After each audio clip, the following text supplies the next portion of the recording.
Assalamualaikum warahmatullahi wabarakatuh. Halo sobat setia Fakta Kehidupan. Tidak lupa kami sampaikan salam sehat, salam sejahtera.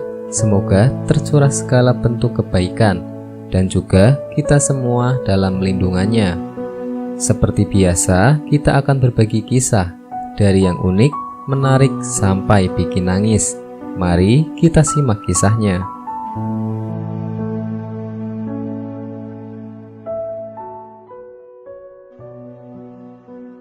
Kisah nyata. Cerita kesaksian teriakan asap kubur bikin merinding. Tak sedikit orang yang telah memahami bahwa asap kubur benar adanya dan sangatlah mengerikan. Beberapa orang pernah menyaksikan asap kubur secara nyata atas izin Allah Subhanahu wa Ta'ala. Salah satunya Syekh Ibnu Hajar Al-Haytami, yang kemudian beliau tulis dalam kitabnya yang berjudul Az-Zawahir. Sewaktu saya masih kecil, saya biasa menziarahi kuburan ayah saya untuk membaca Al-Quran kepada beliau. Suatu hari saya keluar setelah sholat subuh di saat masih remang-remang dalam bulan suci Ramadan. Bahkan saya menduga demikian itu adalah pada saat 10 yang terakhir.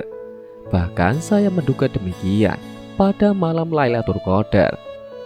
Sewaktu saya duduk kepada kuburan beliau dan sudah saya bacakan sesuatu dari Al-Quran, dan tidak ada di pekuburan itu seorang pun selain saya, maka tiba-tiba saya mendengar teriakan kesakitan yang besar dan erangan yang sangat menyayat. Suara yang mengejutkan saya itu berasal dari sebuah kuburan yang dibangun dari engan kapur dan kapur batu yang berwarna putih besar. Maka saya pun menghentikan bacaan itu dan mendengarkan suara itu. Maka saya mendengar suara azab yang berasal dari dalam kuburan tersebut. Sedangkan orang yang sedang diazab kubur itu mengerang kesakitan dengan erangan yang sangat keras, dengan sekira-kira menyayat hati yang mendengarnya dan membuat yang mendengar merasa ngerti. Saya pun mendengarkannya hingga beberapa lama. Maka sewaktu fajar sudah menyingsing, suara itu menjadi tersembunyi dari pendengaran saya. Lalu ada seorang yang lewat di depan saya. Maka saya pun bertanya, "Kuburan siapakah ini?" Orang tersebut menjawab, "Oh, ini kuburan si Fulan, yaitu seorang yang pernah saya jumpai ketika saya masih kecil. Ia adalah seorang yang berada di tingkat penghabisan dalam hal selalu bermusyawarah, berzikir secara terus-menerus di dalam masjid, dan sholat pada waktunya, serta diam dari bicara. Itu semua sudah saya saksikan sendiri." Maka perkara itu membuat saya kaget, karena saya mengetahui sebagai orang yang mempunyai berbagai hal yang baik pada zahirnya. Saya pun mulai bertanya dan menyelidiki orang-orang yang tahu tentang hal ikhwal yang sebenarnya. Maka mereka pun memberitahu saya bahwa ia adalah seorang pemakan riba. Dia seorang pedagang dan masih tersisa beberapa harta benda saat ia sudah tua. Namun dirinya yang zalim serta tercela itu tiada puas untuk makan darinya, sehingga maut menjemputnya. Bahkan syaitan terus mendukungnya untuk melakukan transaksi riba sehingga hartanya tiada berkurang sedikit pun. Maka hal itu pun menjatuhkannya dalam azab yang pedih tersebut. Sehingga saat bulan suci Ramadan, dalam malam Lailatul Qadar, ia tetap diazab, tuturnya. Ada juga dua dosa kecil ini penyebab azab kubur makin pedih. Manusia tidak akan pernah lepas dari dosa, entah itu dosa besar maupun dosa kecil. Namun sayangnya, manusia kerap meremehkan dosa-dosa kecil.